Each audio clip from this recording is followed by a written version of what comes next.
Bem-vindos a mais um vídeo. Meu nome é Alan Void e hoje eu vou estar mostrando aí para vocês tudo o que um QA deve saber ou deveria saber para realmente se destacar aí no mundo atual. Já adianto para vocês, né, que o último item que eu vou comentar aqui talvez seja o mais polêmico, então fique até o final do vídeo, beleza?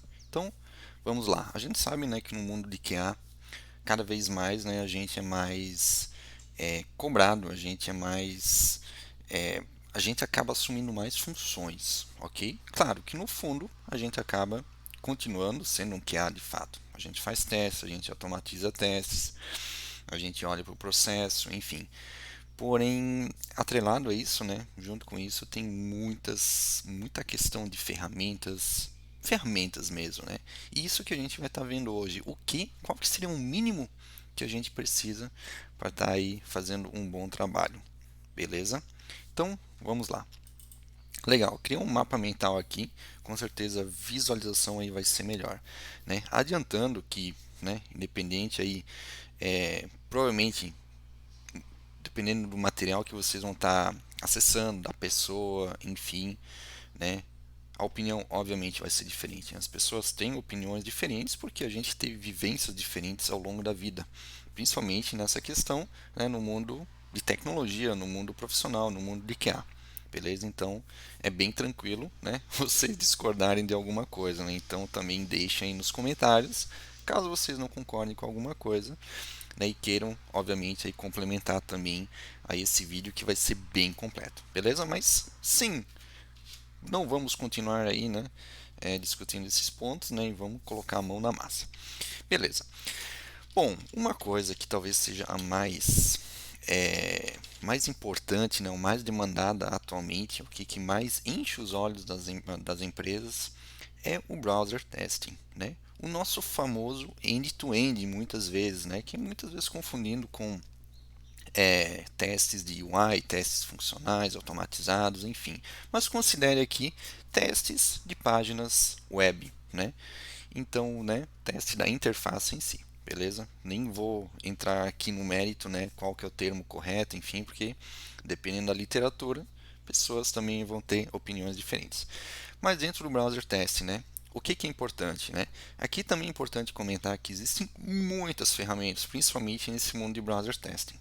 Então eu vou colocar aí três principais que, na minha opinião, aí, são as mais importantes atualmente e que provavelmente vão continuar sendo importantes ainda por algum tempo, beleza? Então, eu tenho o Playwright, Selenium e Cypress. Ok? Na minha opinião, esses três caras aí, né, a pessoa conhecendo esses três caras, ou pelo menos um deles, aí já é muito interessante para a carreira dessa pessoa. Legal? Beleza. Outro cara, né, que também é muito demandado aí pelas empresas, né, que é testes de API, ok? Esse aqui é mais fácil, né, eu acho que é unanimidade que o Postman aí é praticamente obrigatório conhecer, ok?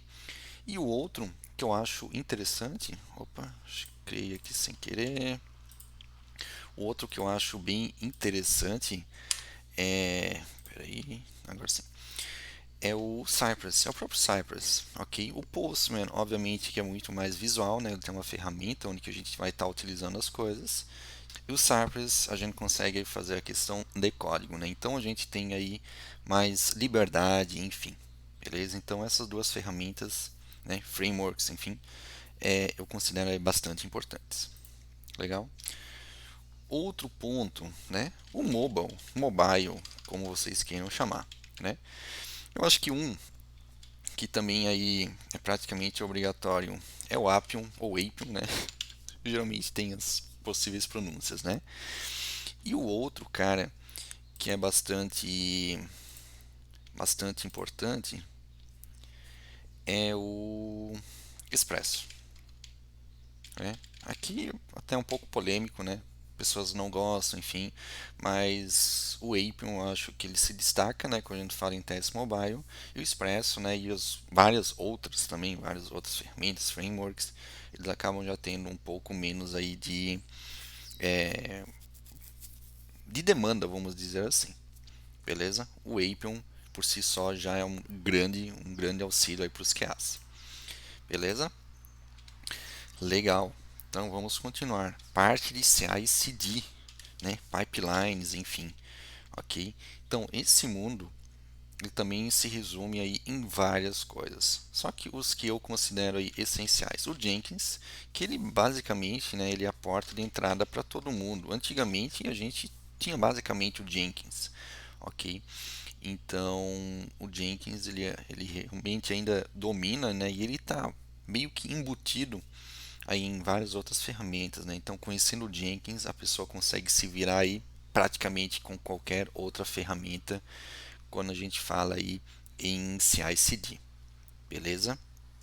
E o outro que eu acho bastante interessante é o GitHub Actions, ok? Eu diria aí que é o segundo mais conhecido, né? Também bastante polêmico como sempre, né?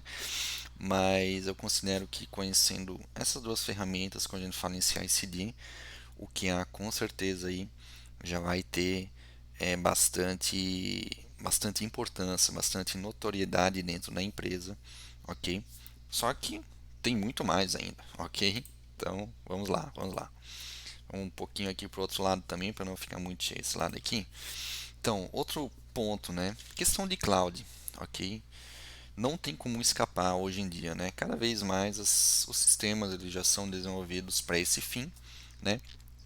Então a gente precisa conhecer, né? E eu vou colocar dois aqui. Na verdade, eu deveria colocar três. Vou colocar três, então, né? AWS, ok. Azure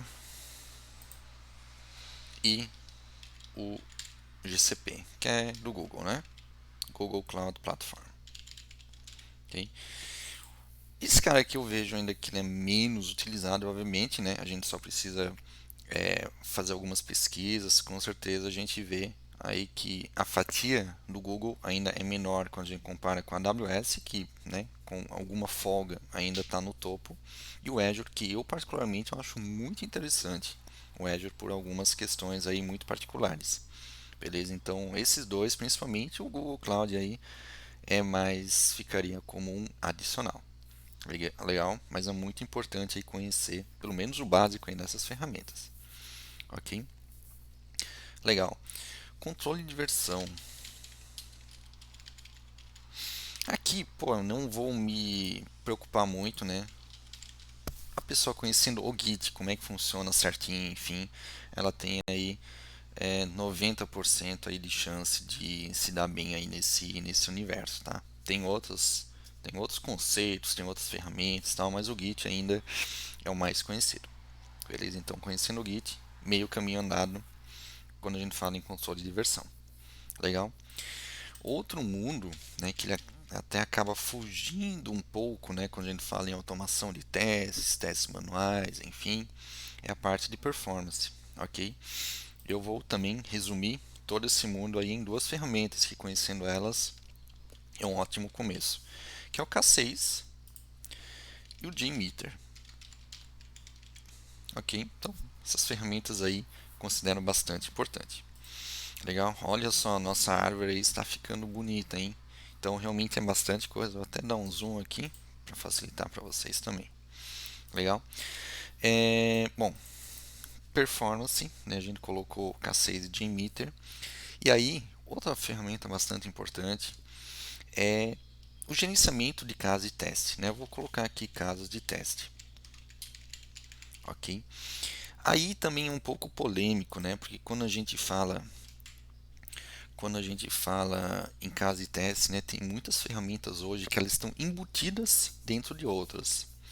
Por exemplo, dentro do Gira, né? O Gira por si só ele não é uma ferramenta de gerenciamento de caso de teste, mas dentro dele a gente tem algumas opções, né? Alguns plugins, né? Que é o próprio Zephyr ou X-Ray, ok? Então eu poderia estar colocando essas ferramentas, tá? E vou estar colocando, tá? Eu acho que o primeiro aí, o Zephyr, é muito bom. Ok, então vou colocar o Zephyr para o Gira. Eu vou colocar o Azure Test Plan, que eu particularmente acho melhor, é muito fácil de utilizar, tá? Eu vou colocar esse aqui, que é junto com o Azure DevOps, né, que eu também acho sensacional. E eu vou colocar um que ele é um pouco mais, que aí sim, né, ele acaba sendo isolado de alguma ferramenta, que é o TestRail, tá? Se eu não me engano, nossa, eu utilizei ele há muito tempo, tá? Se eu não me engano, ele é uma ferramenta free, hoje em dia ainda, né? E aí sim, ele é mais uma coisa mais isolada, né? Ele acaba não sendo atrelado ao Gira, ao Azure ou qualquer outra ferramenta. Só que ao mesmo tempo eu sei que essas ferramentas mais atuais, elas acabam tendo uma integração com o TestRail. Então, né, eu considero aí essas ferramentas aí importantes para o QA estar conhecendo. Obviamente, né, que eu coloquei em alguns casos três, em alguns casos duas, né, mas eu sempre estou tentando colocar aí por ordem de importância, né. Então aqui eu diria que o Zephyr é bastante utilizado hoje em dia, aqui em Performance Escassez, em Cloud, AWS, enfim, né. Enfim, é bastante coisa, né? E tem mais ainda, tá? Então, estou dando aí um panorama realmente bem completo do que vocês precisam estar conhecendo hoje e que provavelmente essas coisas elas ainda vão permanecer aí por alguns anos de forma muito relevante, né? Então, não vai ser uma coisa que vocês vão estar aprendendo hoje e até o final do ano não faz mais sentido. Então, são coisas aí bastante importantes. Aqui, esse aqui, né? Obviamente que é bastante polêmico, bastante novo ainda, mas a parte de A, né, eu acho que hoje em dia, conhecendo, né, sabendo como usar o ChatGPT, já é um bom caminho aí para utilizar ele a nosso favor. Legal? Beleza. Questão de bug, né? Gerenciamento de bugs, report de bugs, enfim, né? Então, normalmente essas ferramentas aqui, né, que estão atreladas a ela, por exemplo, o Gira, o Azure, né, são as que eu considero mais relevantes hoje em dia, com muita folga, ok? Dificilmente eu vejo alguma empresa que não utiliza ou o Gira ou o, o Azure DevOps, ok? Então eu considero essas duas ferramentas aí as mais importantes, legal? Vamos aqui para o outro lado, porque aqui já está enchendo bastante também, tá? Então tem bastante coisa. Quando a gente fala em BDD, né? Obviamente que eu nem vou entrar aqui no mérito da diferença entre BDD, entre Cucumber, entre Gherkin, enfim, ok? Mas quando a gente fala em BDD, a primeira ferramenta, né? E aqui já um spoiler, né? Da diferença, né? BDD não é uma ferramenta, Cucumber é uma ferramenta, ok? Então BDD, Cucumber, obviamente, aí é o mais conhecido, tá? Então, conhecendo o Cucumber, enfim, como ele funciona, já é um bom caminho aí quando a gente fala em todo esse mundo aí de BDD. Beleza? Legal. Ferramenta de desenvolvimento dos testes, né? A nossa IDE, vamos assim dizer.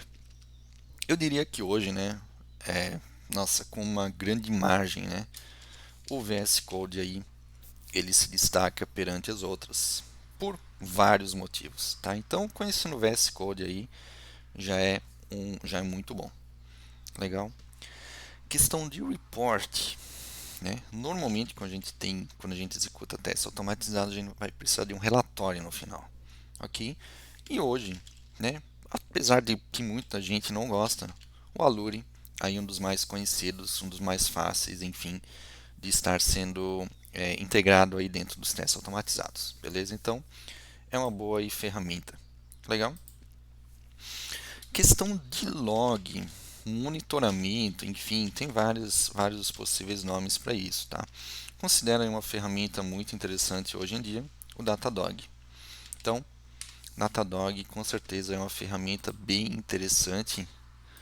Deixa eu apagar esse cara aqui. Quando a gente fala aí em monitoramento, legal? Perfeito. Deixa eu lembrar o que mais. Ah, importante, importante. Deixa eu puxar um pouco para cá. Container, né? Também eu acho que fica muito nítido, né, que o Docker aí ele tem uma grande importância, né? Basicamente é só ele, né, quando a gente fala em containerização, ok? O Kubernetes, eu vejo que ele já é muito mais normalmente, né, vai ter uma equipe de DevOps que vai estar olhando para isso, enfim, né? Muitos QAs acabam nem olhando para isso também, né? São posições aí já muito mais estratégicas, mas se você quer se diferenciar, conhecer aí pelo menos o básico de Kubernetes é bastante interessante. Beleza? Bastante coisa, hein? Quando a gente fala em cross-browser testing, né, próprio device farms, né, eu vou colocar aqui um cara aí que eu acho que ele atende todas essas demandas aí, né, e não é muito complicado, né, que é o próprio Browser Stack. Né? Então, o Browser Stack aí é uma boa ferramenta, né, para estar sendo utilizada quando a gente fala aí em testes em diferentes devices, em diferentes browsers, enfim. Beleza? Então, o Browser Stack aí é uma ótima pedida para estar aprendendo. Vamos aqui para o outro lado novamente, né, para equilibrar as coisas. Quando a gente fala em banco de dados, ok? A gente tem basicamente aí, deixa eu puxar um pouquinho para o lado aqui. A gente tem basicamente um Mongo quando a gente fala em banco de dados não relacional, ok? E aí também é um pouco polêmico, né? Eu poderia estar escrevendo, por exemplo, Oracle, SQL Server, MySQL, DB2, enfim, né? Só que, na minha opinião, né, para um QA, a gente acaba não gerenciando o banco de dados em si. A gente trabalha muito mais com a parte de SQL. Então, eu vou colocar aqui SQL, tá? Eu não vou colocar nenhum banco relacional específico, beleza? Conhecendo o básico de SQL já é uma ótima ajuda. Outro ponto, né, questão de segurança, tá? Isso aqui também é muito polêmico, muitas vezes, né? Porque segurança, de fato, normalmente são arquitetos de software que vão estar fazendo, tal, né? Com o apoio do QA, obviamente, tá? Então, segurança eu não vejo muitos QAs estarem desempenhando. Mas, se vocês quiserem dar uma olhada em alguma coisa, SQL Map é bastante interessante e bastante legal de estar brincando quando a gente fala em teste de segurança. Beleza? Questão de análise estática, ok? Isso aqui também é praticamente unanimidade que o Sonar Cube aí é uma ferramenta mais conhecida, enfim, tem vários benefícios, tá? Então, conhecendo o Sonar é muito interessante, né? Quando a gente fala em análise estática, quality gates, enfim, várias outras coisas aí que ele consegue estar ajudando a qualidade do produto. Legal? Questão de debug, né? Isso aqui são coisas já um pouco mais específicas, né? Debug de HTTP, por exemplo, né? Uma ferramenta que eu acho bastante interessante, que ela tem aí várias funções, tá? É o Charles Proxy. Sugiro dar uma olhada, tá? Mas esse aqui eu considero que já é bem mais opcional, tá? Já é algo mais específico, beleza? E por fim, quer dizer, na verdade tem mais um, antes que eu esqueça, que é a questão de processos, tá? Aqui a gente falou muito em ferramentas, frameworks, enfim, mas processo eu acho uma parte essencial quando a gente fala no mundo de QA, beleza? E processos aqui, o que eu posso falar? Scrum, né? Conhecendo o Scrum, conhecendo o Kanban, ok? E conhecendo alguma coisa de CMMI, aí sim para empresas mais tradicionais, ou a própria ISO, quando a gente fala de qualidade de forma geral, eu considero aí ótimas fontes, né? Quando a gente fala em processos. Legal? É bastante importante o que ela está conhecendo isso. E agora sim, né? O último, né? Na minha opinião, que com certeza aí tem mais ainda, né? Mas como vocês podem ver aqui, já é bastante coisa, tá? É muita coisa mesmo, tá? E isso que eu resumi bastante, isso que eu coloquei apenas os importantes de cada um dos itens. Mas, talvez o mais polêmico, né? Linguagem de programação. Quando a gente fala aqui em browser testing, enfim, né? Obviamente que esses frameworks aqui, Playwright, Selenium, Cypress, enfim, que eles, né, a maioria deles, tirando o Cypress, né, eles acabam suportando mais de uma linguagem, né? Então você pode estar programando em Python, em JavaScript, enfim, beleza? E isso vale para várias outras coisas também, beleza? Então, com muita dúvida, né? Eu tenho até bastante dúvida hoje, mas o que eu sugeriria pensando em duas linguagens? JavaScript e Python. Por quê? Primeiro, JavaScript, né? Nossa, ele é utilizado aí para várias coisas, né? Ele acaba não se restringindo a frameworks de teste. Várias outras ferramentas a gente vai estar utilizando o JavaScript para programar alguma coisa, ok? Então, JavaScript é praticamente uma linguagem universal, na minha opinião, junto com Python, tá? O Python, quando a gente fala em inteligência artificial, em facilidade de aprendizado, só que facilidade em conjunto é, com a questão de ser muito completo, de conseguir ter uma performance boa, de conseguir ser aplicado em várias coisas. Quando a gente fala na questão de também ciência de dados, enfim, própria cloud, tá? Tem muita coisa que a gente vai estar programando em Python, ok? Então, essas duas linguagens aqui, elas são as mais completas. Só que ao mesmo tempo, né, porque é polêmico, essas duas linguagens, elas são conhecidas aí por muitas pessoas, né? Obviamente porque elas são tão importantes, né? Então, é, conhecendo o JavaScript ou Python é praticamente algo obrigatório, né? Então, um QA ele consegue se diferenciar justamente aí em todos esses outros pontos aqui. Aqui que está a grande jogada, né? O Python, o JavaScript é algo básico. Você se diferencia pela experiência e conhecimento nas outras áreas, ok? E aí, claro, né? Legal, conhecimento nas outras áreas. Mas se eu fosse para colocar mais duas linguagens, que aí sim, né? Eu vejo que é mais difícil um QA conhecer, só que ao mesmo tempo existe uma demanda legal no mercado. Eu diria que é o C Sharp, né? Todo o universo ali do .NET e ao mesmo tempo o Java, né? E todo o universo do Java. Ok, eu vejo que ainda tem bastante demanda para essas duas linguagens. E essa sim, quando a gente fala no universo de QA, não tem tanta gente que conhece. Beleza? Então seria isso. Eu acho que ficou bastante completo, tá? Eu gostei aí bastante de fazer esse vídeo, tá? É, como comentei, né? É uma opinião minha, é uma opinião o que, que eu vejo aí nas empresas, no mercado, conversando com pessoas, enfim, né? Então deixem também a sua opinião. O que mais a gente poderia estar incluindo aqui para o QA, né? Ele ser um expert, né? Ele ser bastante completo no trabalho dele e ao mesmo tempo o que, que vocês não concordam também. Beleza? Então seria isso. E espero que tenham gostado desse vídeo e até o próximo vídeo.